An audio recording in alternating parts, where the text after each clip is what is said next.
Will Guillermo Rigondeaux ever fight again for a world title? Probably not. Some people will be saying now, I hope not. His fight against Jormel Casemiro registered on CompuBox, is what I've read, 91 punches landed by both men in 12 rounds, which is apparently a record low. Rigondeaux has already had a reputation for low output, for boring fights where he just tries to control the distance to the extent that he just kind of almost hopes that he edges rounds without really trying to win them. It is a very fan-unfriendly style to watch. He punishes the viewer just as much as the opponent, probably more. Now, a couple of years ago, there was a quote by him, apparently, where he said that he could make 115 pounds super flyweight, and maybe that would have been the better idea all along. Fight at a weight where you're more comfortable with your physical advantages, to the point where you throw more, you're a bit more aggressive, maybe you go on this incredible streak, defeating the likes of Roman Gonzalez, Juan Francisco Estrada, Rung Versailles, and we celebrate you a bit more right now. But as it is, he defeated Donaire way back now in 2013, super bantam. The likes of Carl Frampton didn't want to fight him. Scott Quigg didn't want anything to do with him. They saw this guy and were like, he's well too efficient. He's too good. And he's boring. That was a key point. It's like Rigondeaux sucks the atmosphere out of the ring. It's like he does everything he can to just like make you almost not a participant, even though you're his opponent. And I think it's just hasn't done very much for his career. Promoters don't really want to touch him.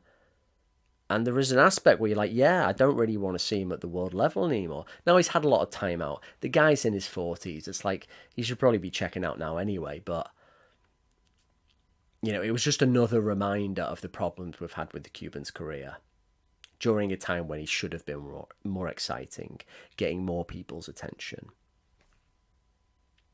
His skills are tremendous, but they're very specific. A lot of people always try to give Floyd Mayweather crap and go, oh, you ran. Floyd Mayweather was a thoroughbred professional who could fight at all ranges.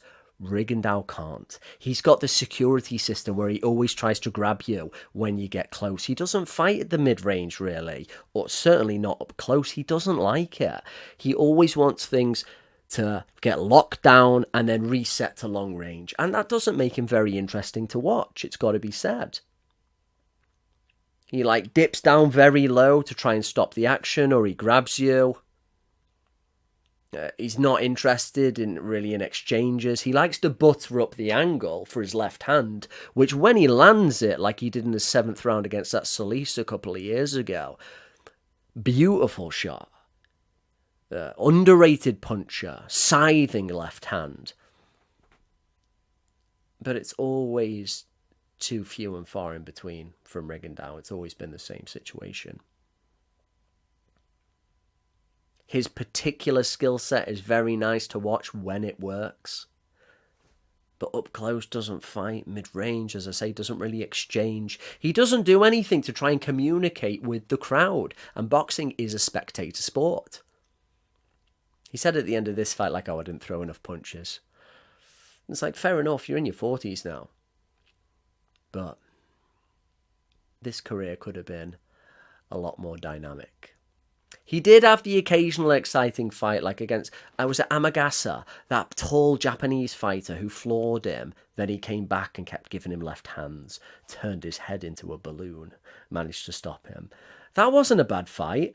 But it's just a rarity with Rigondeaux. He's just so kind of insistent on, again, sucking the energy out of the ring, the opponent, and hoping that he's seen in slightly better light for the decision. No, that's not going to cut it for the professional ranks. You need more. You need to show a little bit more there. But I think he was very skillful in a specific way.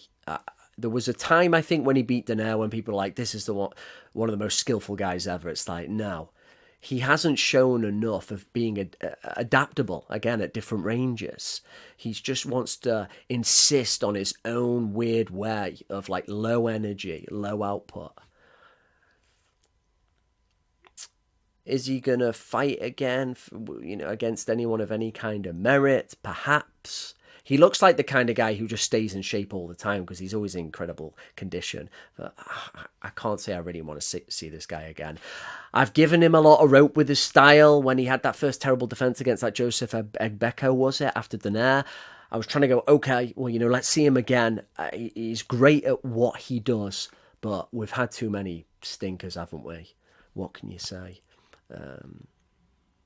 Hopefully we are quickly going to get Casemiro in a way. But Rigondeaux, where's he going to go? I'm not sure. Is he going to fight again? Does anyone really care? I'll leave that one to you.